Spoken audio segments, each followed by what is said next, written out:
Dans le bureau de la direction, Clotilde retrouve Tessier et Antoine afin de savoir ce qu'ils comptent faire concernant le squatteur. Elle se rend compte que Joachim n'est pas venu leur parler la veille. Malgré tout, Tessier décide d'appeler la gendarmerie. De retour chez elle, Clotilde demande des explications à Joachim sur son revirement.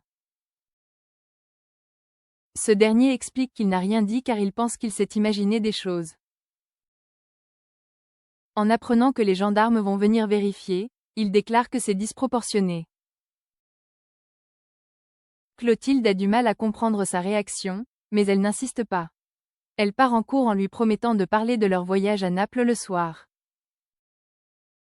Mais Joachim avoue qu'il n'a plus envie de partir. Une fois son épouse partie, il envoie un message à un destinataire inconnu en lui promettant de trouver une solution. Pendant ce temps, Antoine interroge Léonard qui est au CDI avec Quentin. En effet, Gaspard l'accuse de l'avoir enfermé dans la douche, de lui avoir volé ses affaires et de le harceler. Léonard rétorque que c'est tout l'inverse depuis le début de l'année. Quentin le confirme au directeur adjoint qui accepte finalement de procéder à un changement de chambre. Léonard et Quentin seront désormais colocataires. De son côté, Clotilde se confie à Rose et Constance. Elle avoue être inquiète par rapport au comportement étrange de Joachim, ayant l'impression qu'il lui cache quelque chose. Elle ne supporte pas qu'il se renferme ainsi sur lui-même. Rose et Constance lui assurent que c'est un état passager dû au deuil qu'il est en train de traverser. En arrivant aux grilles de l'institut, Joachim est témoin d'un rassemblement d'élèves devant la voiture de Gaspard dont les fenêtres et le pare-brise ont été brisés. Le jeune homme est furieux. Colline commence à penser que quelqu'un le vise délibérément. Gaspard se rend alors au commissariat pour porter plainte. Chose faite, il retrouve Colline et Thelma au foyer de l'internat. Colline accepte de faire une liste des personnes qui lui en veulent. Parmi elles, Gaspard cite Cléo, révélant que c'est à cause de lui si elle n'a pas eu son concours. Et effectivement, la personne que Joachim retrouve n'est autre que Cléo. Il lui a trouvé un endroit où loger, lui a acheté à manger et lui a apporté des affaires chaudes.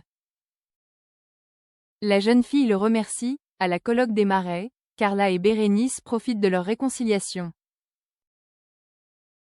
Bérénice offre à sa petite amie son cadeau d'anniversaire avec un peu de retard, un superbe collier.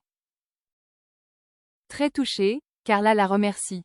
Plus tard, les deux filles sont à l'atelier pour réaliser l'exercice d'Hortense, réaliser une galette des rois qui transmettent leur émotion du moment. Bérénice accepte que Suleiman cuisine à l'atelier. Ce dernier s'installe en face, juste à côté de Jim, qui le soutient dans cette situation difficile. Hortense goûte ensuite les galettes des rois des élèves. Carla et Bérénice obtiennent toutes les deux un 17 sur 20, la première ayant transmis la tendresse et la passion, tandis que la seconde a transmis l'espoir. Quand vient le tour de Suleiman, Hortense se rend compte qu'il a réalisé une galette classique. Inquiète pour lui, Hortense le retrouve dans le parc après les cours pour lui donner une seconde chance. Suleiman précise toutefois que son émotion du moment est plutôt négative. Mais Hortense souhaite qu'il la transmette quand même dans sa galette. Alors qu'il s'occupe de la mise en place au double A, Milan est interrompu par une cliente venue poser des questions sur le menu. Agacé qu'elle le dérange en dehors des horaires d'ouverture, Milan répond néanmoins à ses questions sur un ton assez insolent. Face à l'insistance de la cliente, il finit par l'envoyer balader. Cela n'échappe pas à Stanislas, qui vient le recadrer une fois la cliente partie. Il reproche à Milan de se braquer trop facilement. Milan rétorque qu'il n'est pas intéressé par le service en salle. Stanislas lui rappelle que ce n'est pas une option facultative dans son cursus. Énervé, Milan décide de sortir prendre l'air. Mise au courant de la situation par Stanislas, Anaïs le rejoint dehors. Milan explique qu'il ne supporte pas les clients qui se sentent supérieurs à lui parce qu'il ne vient pas du même monde. Anaïs souligne que rester professionnel ne signifie pas pour autant qu'il s'écrase. Tandis que Milan retourne travailler, Anaïs discute de la situation avec Billy et Enzo.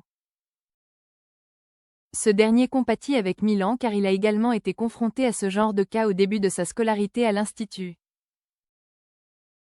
Anaïs demande alors à Billy de coacher son petit ami dans l'espoir qu'elle lui transmette son amour de la salle.